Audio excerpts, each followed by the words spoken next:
Pessoal, para quem chegou aí, para quem chegou depois no final, boa noite.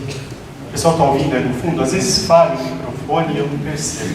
Mas se tiver qualquer problema, por favor, me avise.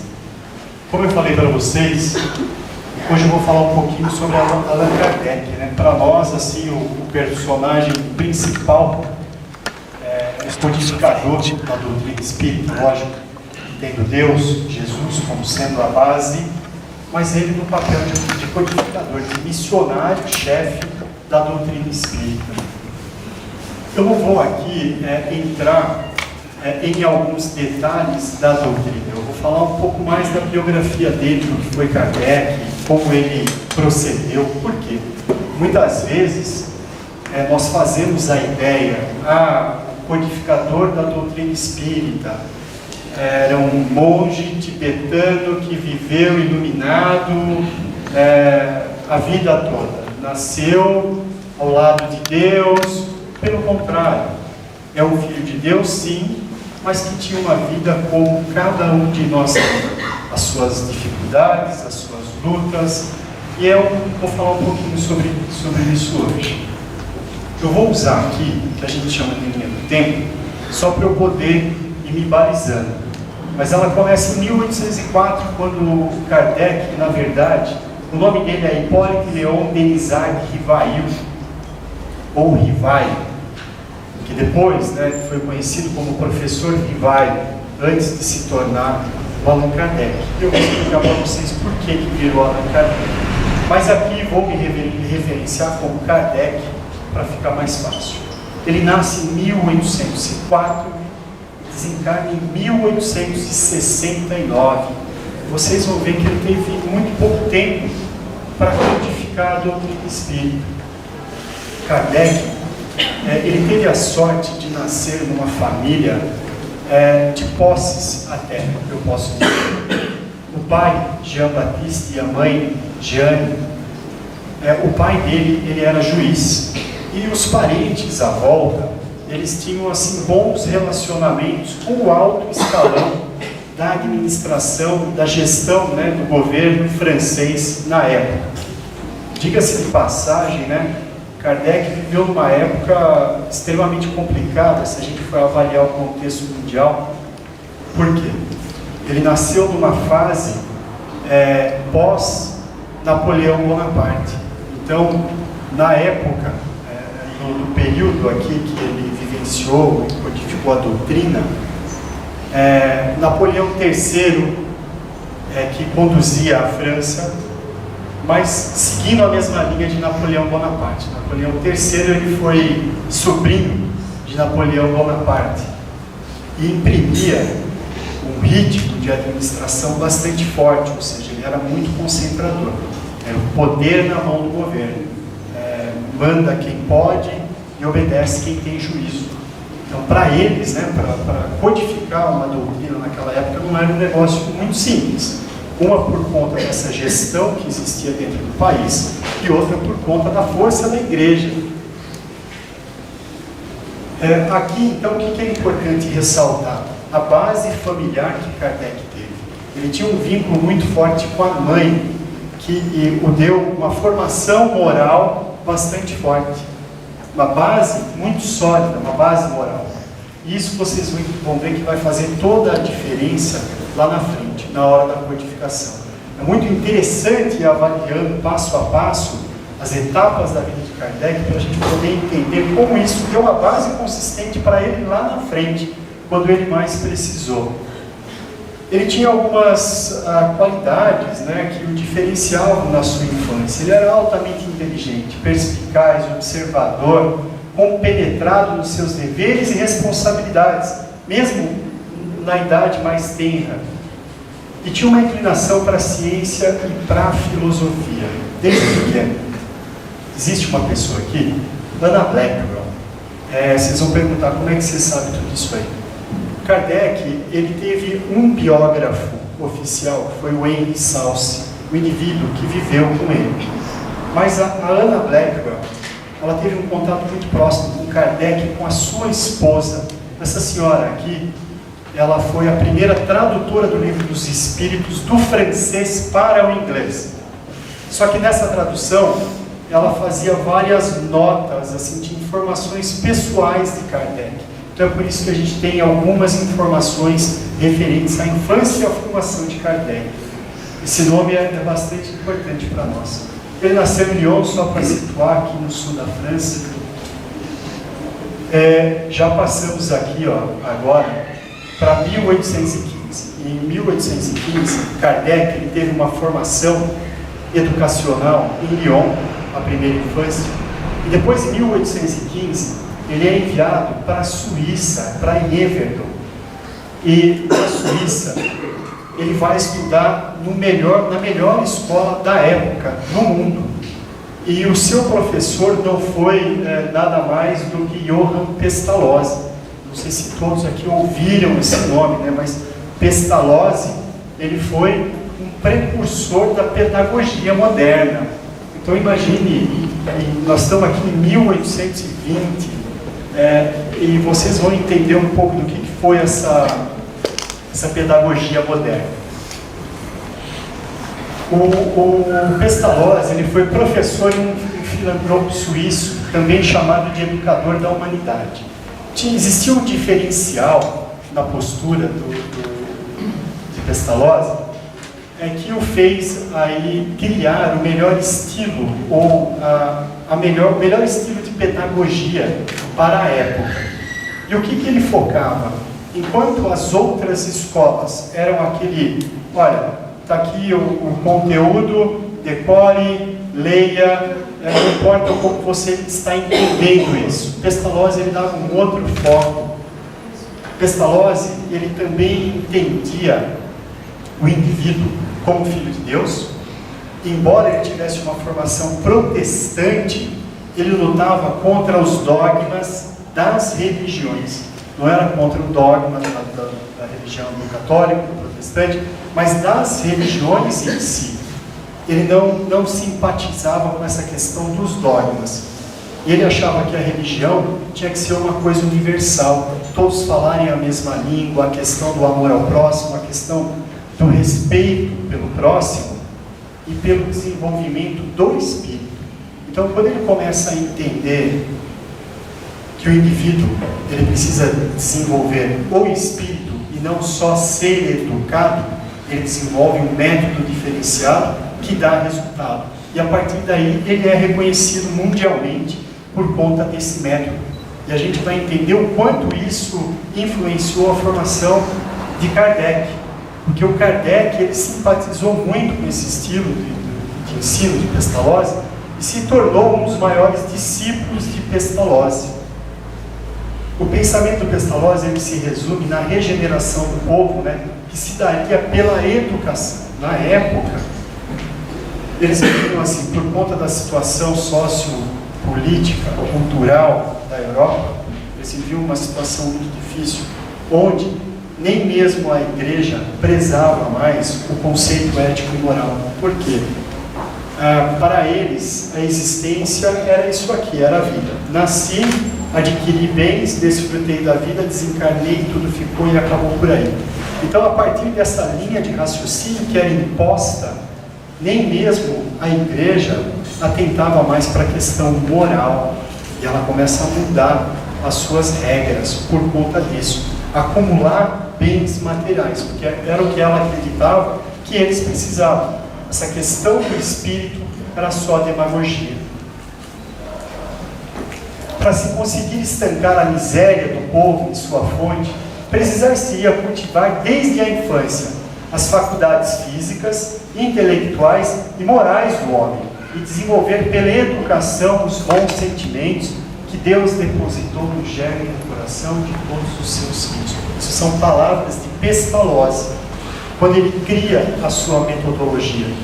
E depois disso, a gente pode confirmar aqui, com base em alguns depoimentos de seus discípulos, ou seja, de pessoas que foram alunos de Pestalozzi, onde eles falam aqui que eles tinham atividades diárias, sempre repletas de atividades, eram ativas e fecundas, fortificavam o corpo das crianças, exercitavam ao mesmo tempo a atenção, e a observação e o julgamento nutriam o espírito, moralizavam o coração e todos os hábitos.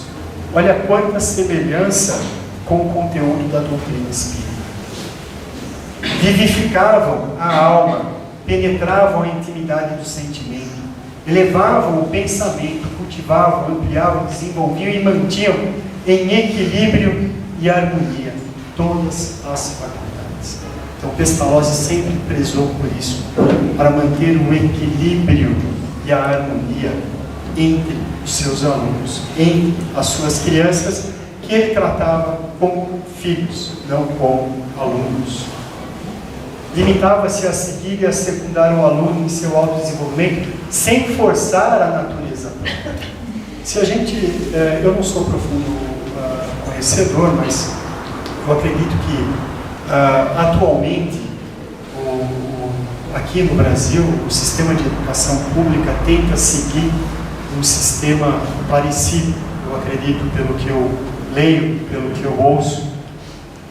Então aqui, secundar o aluno em seu autodesenvolvimento sem forçar-lhe a natureza própria.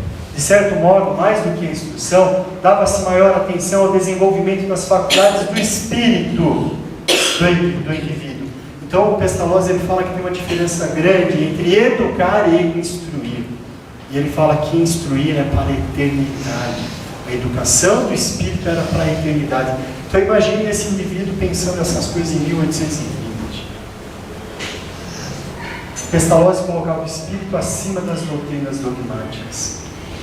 E aqui, olha que interessante, nas obras póstumas, anos depois, a gente vai encontrar uma colocação aqui de Kardec, onde ele fala, olha a semelhança nas palavras com as palavras de Pestalozzi. A questão social não tem, pois por ponto de partida, a forma de tal ou qual instituição, ela está toda no melhoramento moral do indivíduo e das massas, que é o que a doutrina espírita coloca.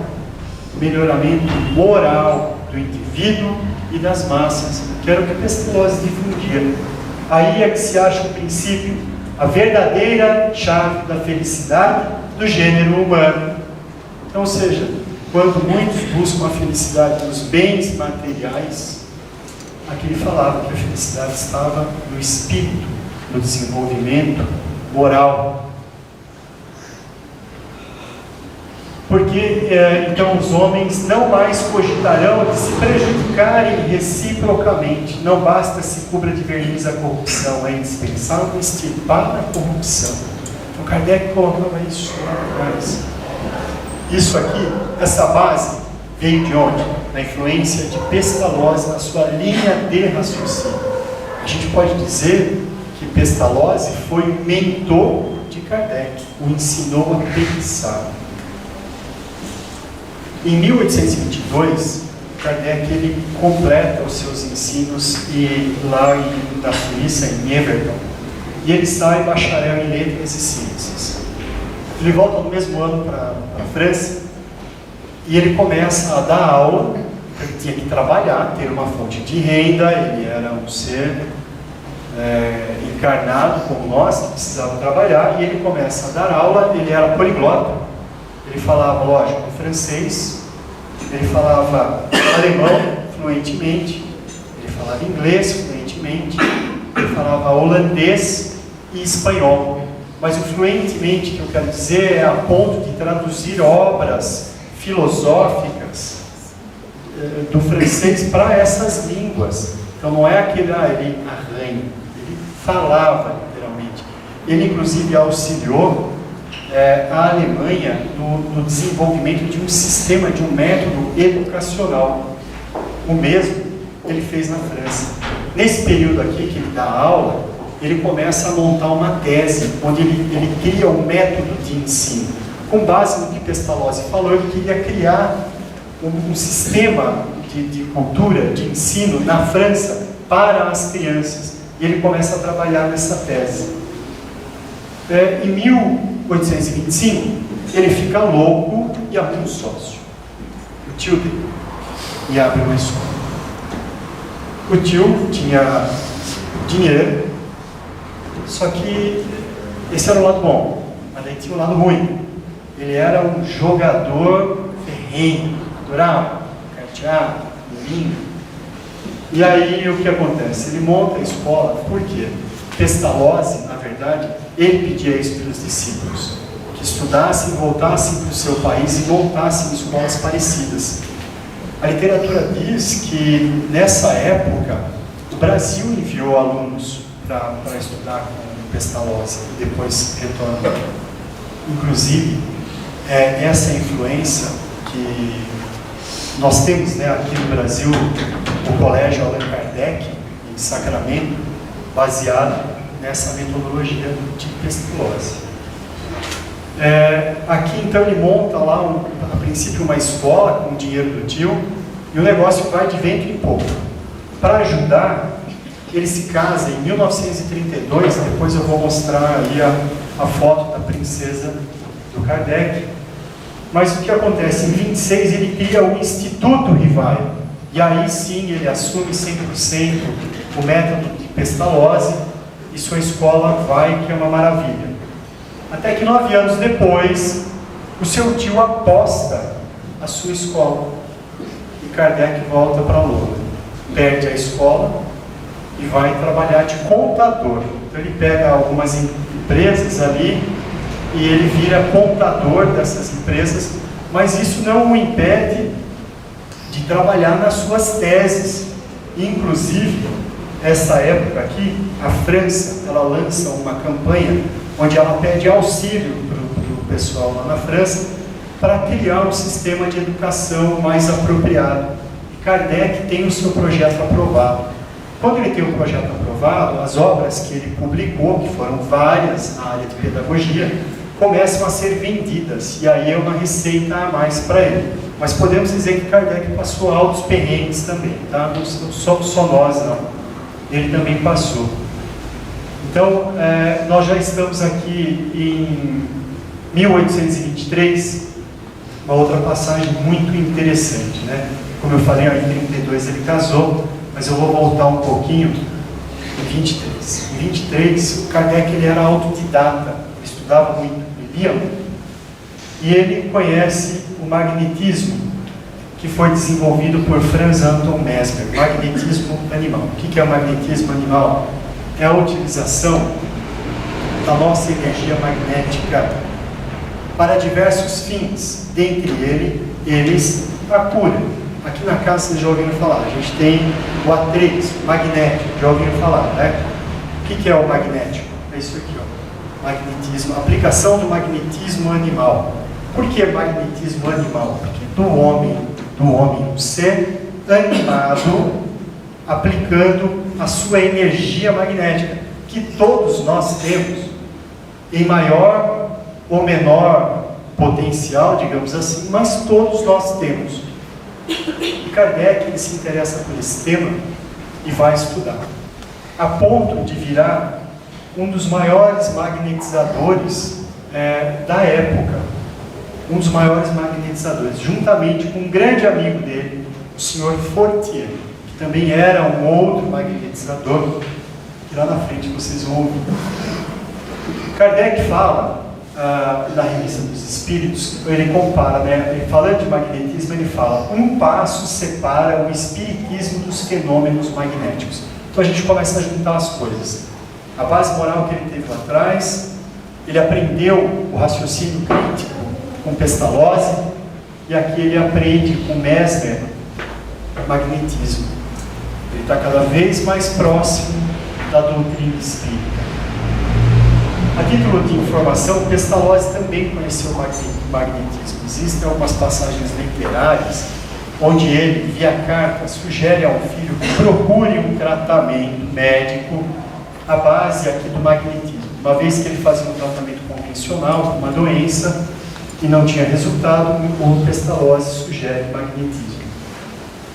Mas, enfim, importante para nós lembrar que isso também auxiliou muito Kardec na codificação. Aqui está a princesa do Kardec, Amélie. Se tiver tradução, deve ser Amélia para o português. Mas assim, Kardec ele ter um apoio espiritual muito forte, muitos espíritos de luz com ele. Ele também tinha encarnados à sua volta que o auxiliaram muito. A mãe, alguns amigos, Pestalozzi e principalmente a esposa. Uma pessoa, uma senhora fantástica. E para aquela época onde, mesmo Kardec aqui, ele trabalhava um sistema, o desenvolvimento de um sistema de ensino público para a França, mas eles não consideravam ensino para as mulheres, ensino para os meninos. As mulheres tinham que ter uma educação diferenciada e separada. E mesmo assim, a Méliès, ela já tinha aqui 3 obras escritas, né? E ela tinha assim, uma bagagem cultural muito grande, muito grande. Ou seja, pela dificuldade em adquirir, né, essa bagagem cultural, ela se desenvolveu muito. Uma pessoa de uma inteligência também muito grande, né? Aqui começa, então, agora a gente falou de Pestalozzi, falou de magnetismo, agora começa a experiência de Kardec com doutrina dos espíritos. Em 1848, vocês devem lembrar, o fenômeno aqui da família Fox em Hydesville. Não sei se todos já ouviram falar, mas o que era isso aí? Era uma família que morava numa cabana, nessa cidadezinha, Hydesville, era um condado próximo de Nova York. E lá nessa cabana, ouvia-se pancadas na parede e no chão, no piso. E a família, eles tinham 3 filhas, e eles ouviam essas pancadas constantemente. E aquilo foi aumentando, ia variando, e eles faziam de tudo, e benzia, chamavam o padre, fazia isso, fazia aquilo, e tentava expulsar o demônio, nada, ia lá e batia. E foram passando várias fases, né? Elas tiveram a fase do medo, o que é isso, o que está acontecendo, eles se familiarizaram com aquilo, e disseram, olha, vamos tentar descobrir o que é isso aí. E aí elas começavam a bater, e a outra batida respondia. Peraí, como isso? Aí ela mudava o tom, a batida imitava. A ponto deles criarem, ao longo do tempo, uma linguagem de sinais, do tipo, uma batida é A, 2 é B, 3 é C. E as meninas começaram a se comunicar com essa batida, porque até então ninguém sabia o que era. E ele consegue dizer para elas, através desses códigos, que ele era um caixeiro viajante e que a família que morou lá antes o assassinou para roubar as coisas e o enterrou embaixo da casa. E ele só queria que alguém desvendasse esse caso, porque ele não achava isso justo. Isso deu origem aqui às mesas girantes nos Estados Unidos. Por quê? Desenvolveu-se uma forma de comunicação, e aí isso virou uma moda, que em 1853 foi parar na Europa. Aqui é a cabana que eu falei para vocês, a casa que elas moravam. Essa aqui são as irmãs Fox. Isso aqui existe até hoje, tem um museu espírita dos Estados Unidos, e essa cabana está montada nesse museu. Inclusive, a caixa do caixeiro viajante e alguma alçada do indivíduo, do pobre coitado, né? Então, em 53, esse fenômeno das mesas girantes, ele chega na Europa, isso vira febre. Então, era um negócio novo. Como é que a mesa, o que é esse negócio de mesa girante? Um grupo se reunia em volta de uma mesa, fazia uma preparação, faziam perguntas, e essa mesa se movimentava, batia, dançava, rodava. E algumas pessoas se interessaram em tentar explicar o que é que estava acontecendo. Porém, ninguém levava isso muito a sério. Lembra daquele amigo de Kardec, o Sr. Fortier? Nessa época ele procura Kardec e fala, Kardec, já ouviu falar da história das mesas girantes? Ele falou, já ouvi sim. Então, elas estão falando. E Kardec falou, você bebeu? Ele falou, não, elas falam por sinais, mas elas falam. E Kardec, imagine, formado e desenvolvido o raciocínio crítico dele. Para Kardec, olha, para cada fato tem que ter uma causa. Nada acontece por acaso. O que ele fala para o Fortier? Só acreditarei quando vir e quando me provarem que uma mesa tem cérebro para pensar, nervos para sentir e que possa tornar-se sonambúlico. Até lá, permita que eu não veja no caso mais do que um conto da Karoshi. Então ele achava que isso era uma brincadeira. Como ele conhecia muito de magnetismo, ele falava, olha, junta um monte de gente em volta da mesa, e eles aplicam uma força magnética sobre essa mesa, a mesa se movimenta por conta do magnetismo, mas não tem nada de anormal. Isso é normal. Kardec pensava dessa forma. E ele potencializou esse negócio, né? Isso aqui para quê? Para falar que ele era um indivíduo extremamente cético, ele tinha que ver para crer, ele tinha que esclarecer nos mínimos detalhes, para aquilo de fato fazer sentido para ele. E olha o que ele fala, né? Eu ainda nada vira nem observar. As experiências realizadas em presença de pessoas honradas e dignas de fé confirmam a minha opinião quanto à possibilidade do efeito puramente material. A ideia, porém, de uma mesa falante ainda não me entra na mente. Então, ou seja, movimentar com a força do magnetismo é uma coisa. Agora, falar que a mesa se comunica, eles estão indo longe demais. A própria Anna Blackwell, que conviveu com ele, falava que ele era um espírito ativo e tenaz, precavido, até quase a frieza cético por natureza e por educação. Então ele não acreditava em nada. Apesar também dele ter uma formação religiosa, ele não era dogmático. Aos 24 anos, quando ele sai da Suíça, de Everton, ele falava para os alunos dele, porque ele virou monitor da escola onde ele estudava, e ele falava: aquele que houver estudado as ciências rirá, então, da credulidade supersticiosa dos ignorantes. Ele falava isso. Não mais crerá em espectros e fantasmas, não mais aceitará fogos fatos por espíritos. Ou seja, ele não acreditava de forma alguma em espírito, em vida após a morte. O que acontece? Esse mesmo amigo Fortier, em 1855, o convida para ir numa sessão na casa dessa senhora Plena Maison.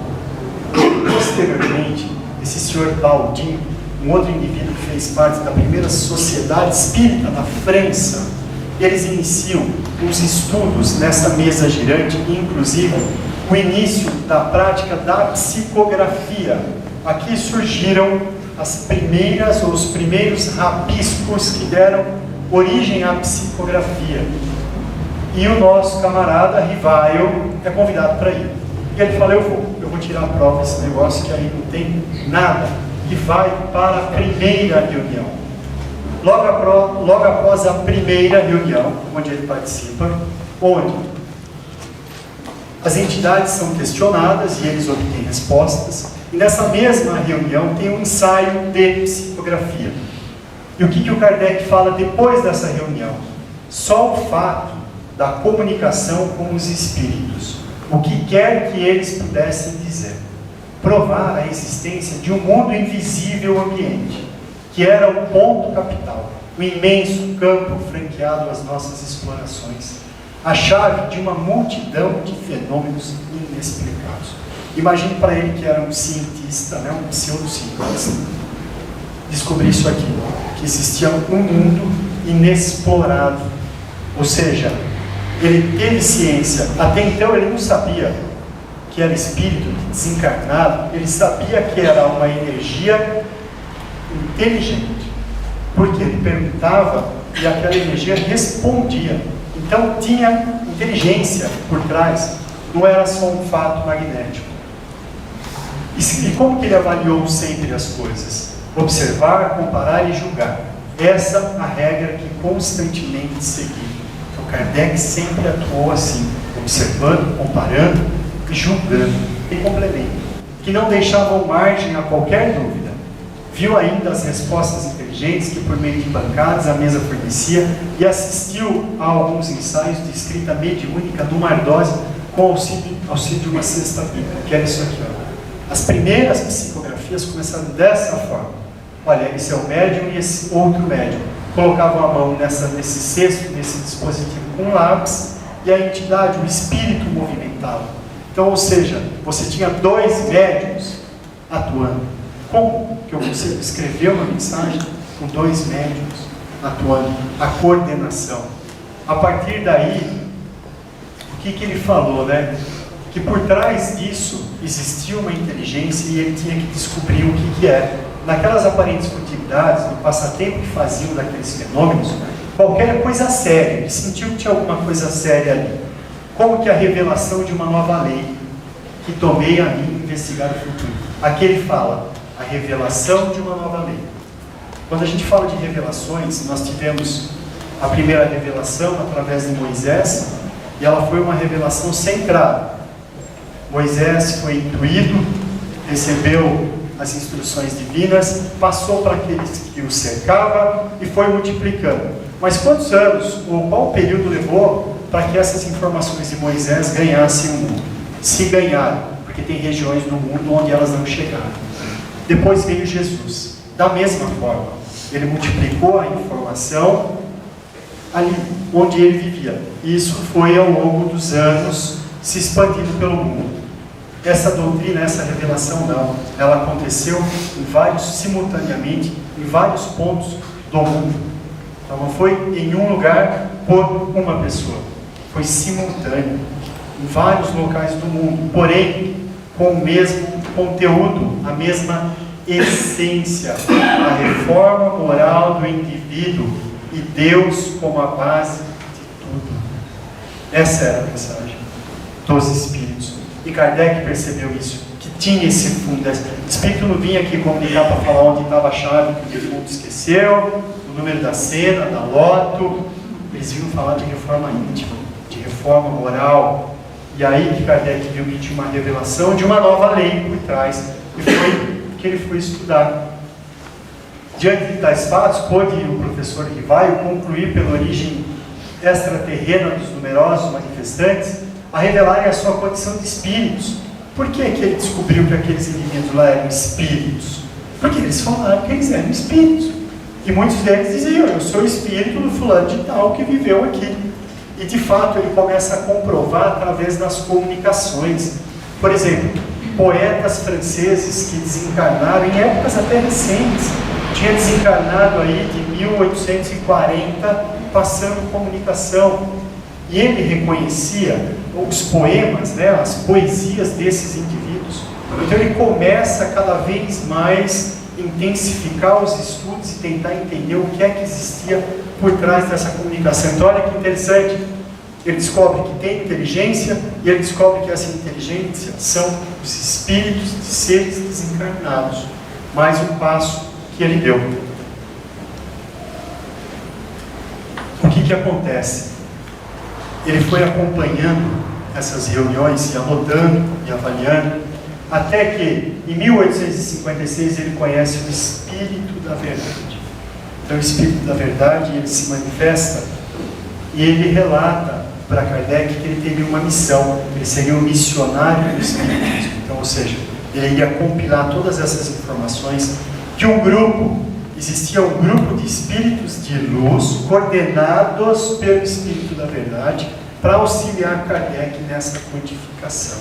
Então não foi só o Espírito da Verdade que transmitiu, foi um grupo de espíritos para um grupo aproximado de 10 médiuns desse senhor Baldin. A maior parte aí dos médiuns que receberam as comunicações eram dessa família Baldin, as filhas do senhor Baldin. E aqui, quando cai a ficha, que Kardec começa a entender toda aquela responsabilidade, ele se desesperou. E ele falou, olha, peraí, vai dar não, o negócio aí é muito para mim, e eu não tenho certeza se eu vou conseguir. E em uma dessas reuniões, tem uma colocação que fala assim, humilde, sem compreender a razão da sua escolha, para missionário-chefe de uma doutrina que revolucionaria o pensamento científico, filosófico e religioso. Olha isso. Mudaria toda a forma de pensar do mundo. Pareceu duvidar, mas o Espírito da Verdade lhe respondeu. Confirmo que foi dito. Ou seja, ele tinha mesmo a missão da codificação. Mas recomendo discrição. Se quiseres sair-te bem, tomarás mais tarde conhecimento de coisas que te explicarão o que ora te surpreende, porque as perguntas começaram a vir. Mas espera aí, pode falar com o morto? Mas e Deus, como é que fica nessa? Mas e tudo que eu aprendi? Imagine a cabeça desse homem como ficou. Com todo aquele turbilhão de informação. E ele falou, por isso que ele duvidou da capacidade dele. Ele falou, eu acho que não dá, sozinho não dá não. E aí o Espírito da Verdade se manifesta. Não esqueças que podes triunfar, como podes falir. Nesse último caso, ou seja, se ele falir, outro te substituiria, porquanto os desígnios de Deus não assentam na cabeça de um homem. Então, ou seja, se ia ser por Kardec ou não, a codificação iria acontecer. E Kardec tinha o livre-arbítrio. Se ele falasse, não, é muita coisa para mim, muito obrigado, pula eu, teria o próximo. Então, ou seja, Deus não colocaria os seus desígnios na mão de um homem só. É isso que ele queria dizer. E o Espírito da Verdade dá uma chacoalhada em Kardec e fala, peraí, rapaz, chegamos até aqui, agora vamos lá, levanta a cabeça e continua o que você já começou, porque ele já havia iniciado a codificação. Essa passagem aqui de Zenos Vantuil, ela é muito emocionante, porque ele descreve todo esse sentimento do Kardec, e depois que o Kardec recebe esse puxão de orelha, ele coloca uma prece. Após a mensagem do Kardec, ele eleva uma prece a Deus, pedindo forças para suportar a missão. E ele fala que ele aceita, sim, a missão. É muito emocionante essa passagem, esse sentimento do Kardec. Ele toma ciência de tudo que vai vir pela frente, que ele está, de fato, mexendo com o pensamento científico, filosófico e religioso de todo o mundo, de toda a humanidade. E ele respira, faz a prece e fala, vamos em frente, eu aceito o desafio. E a partir daí, em 1857, exatamente um ano depois, ele já publicava o Livro dos Espíritos. Então essa foi a primeira obra do Pentateuco Kardeciano, que são as 5 obras básicas da doutrina espírita, né? O Livro dos Espíritos, Médiuns, o Evangelho segundo o Espiritismo, o Céu e o Inferno e a Gênese. Tiveram outras obras de Kardec. E aí, nosso amigo, em 1868, ele publicou a Gênese. Em 1869, Kardec tem um problema cardíaco e desencarna na França. Ele tinha mudado, né, a base da sociedade espírita da França para um novo endereço, e ele tinha acabado de fazer essa mudança e tal. Ele se sente mal e cai e desencarna em 1869.